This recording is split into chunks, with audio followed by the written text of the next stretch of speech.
ത്രിയേക ദൈവത്തിൻ്റെ തിരുനാമത്തിന് മഹത്വം ഉണ്ടാകട്ടെ.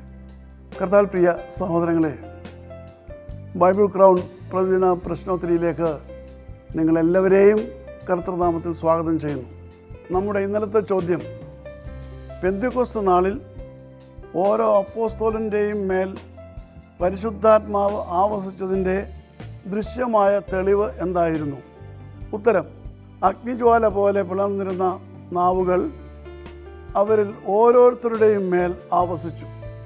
അപ്പോസ്തല പ്രവൃത്തി 2-ാം അധ്യായം 3-ാം വാക്യം. ഇന്നലത്തെ വിജയി,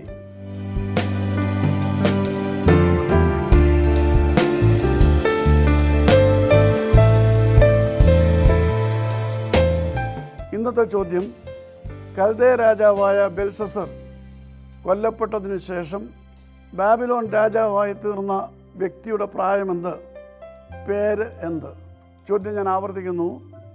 കൽദേ രാജാവായ ബെൽഷസർ കൊല്ലപ്പെട്ടതിന് ശേഷം ബാബിലോൺ രാജാവായി തീർന്ന വ്യക്തിയുടെ പ്രായമെന്ത്? പേര് എന്ത്? ഉത്തരം വേഗത്തിൽ അറിയിക്കുക, സമ്മാനങ്ങൾ നേടുക. ദൈവം നമ്മെ അനുഗ്രഹിക്കട്ടെ. താഴെ കൊടുത്തിരിക്കുന്ന വാട്സാപ്പ് നമ്പറിൽ നിങ്ങളുടെ ഉത്തരങ്ങൾ അയയ്ക്കുക.